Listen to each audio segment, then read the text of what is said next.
guys, welcome back to my channel. Today we are going to make some delicious curry triangle. For those of you who have never had curry triangles, they are these yummy appetizers. Outside is crunchy, inside has curry potato. I guess it's kind of like samosa. I don't know where they are originated from. When I was a little girl, my mom used to get those curry triangles for me as a snack, and I love them a lot. Today I would like to recreate them. I did like these street vendors curry triangles quite a bit, but now I'm grown, I like my own version more because the street vendors usually only have potatoes in them, and I prefer more than potatoes in my curry triangles. I usually put carrots, potatoes, and a little meat and the curry spices, make it very spicy. Let's get started.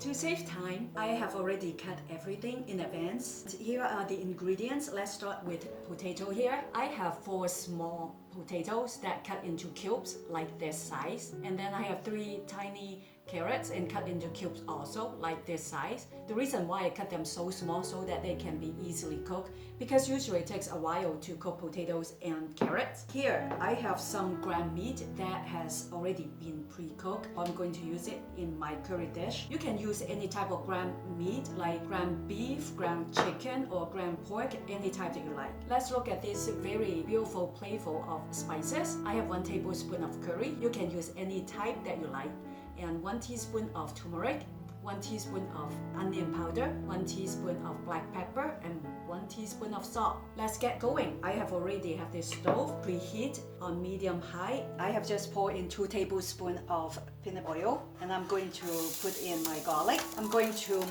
let it fragrance a little before I pour in my carrot and potato. It is time to put in the carrots and potato now. And I'm going to brown it a little bit before I will start putting spices in. And since my ground meat has already been cooked, I'm not going to put it in that early.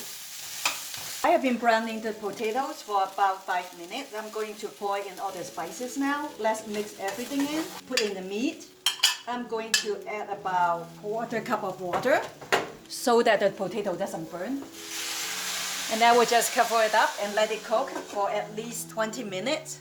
It takes a while for the potato and carrots to get done. And then just put timer for 20 minutes. They will see you in 20 minutes. Okay, so that you know it's been 2 minutes. You don't want to just put on the timer and walk away because it can get burned. I actually put in another 1/4 cup of water. It looks like it is another 1/4 cup of water. Just make sure that you don't burn the curry.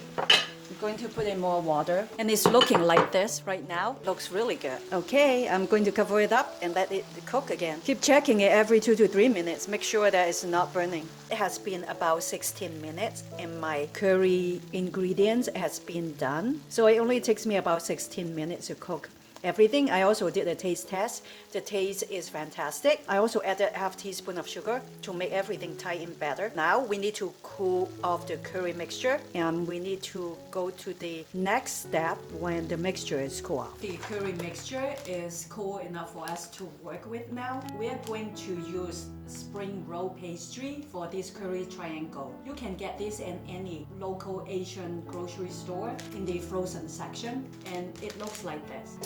Well, I've been trying to open the spring roll wrapper. They're very thin, so I worry about tearing them. I'm just going to cut up the package. See how thin they are? They are like paper thin, and let's work with them. I have a little water here. This acts as glue for the spring roll wrapper. Okay, I'm going to cut it in half, and then going to put my serving of curry here. I'm going to experiment with it a little bit because wrapping is a little tricky. I have to wrap it that way. You see what I'm doing? Here, you can see that it's forming the triangle shape, and then I need to go that way.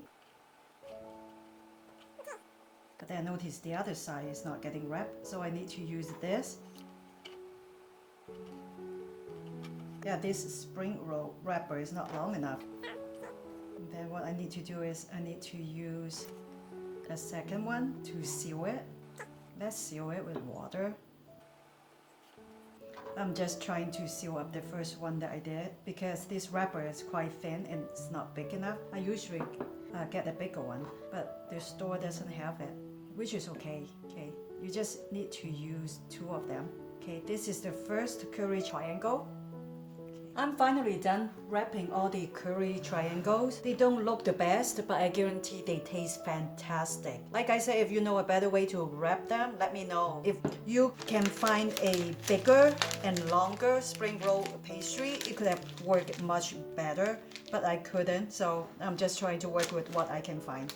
I just clean up my pan and put it back on stove again. I have it on medium-high heat, getting ready to heat up some oil to deep fry this. Fill up the pan with about 1 inch of oil, then start frying. Just remember that everything inside this curry triangle has already been cooked. So as soon as they turn brown, it will be time to get them out of the pan.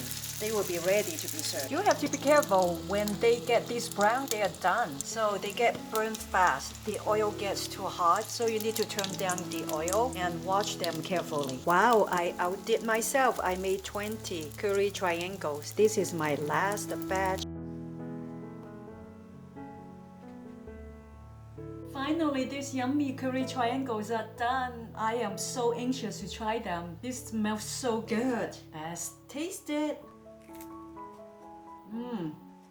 Can you hear the crunch? This is so good. Outside is crunchy. When you bite into it, you can taste a very strong, yummy curry. Potato and carrots in it is fantastic. If you like recipe like this, please subscribe to my channel. If you have any questions regarding this recipe, please check the description box below. Until then, we will see you next time.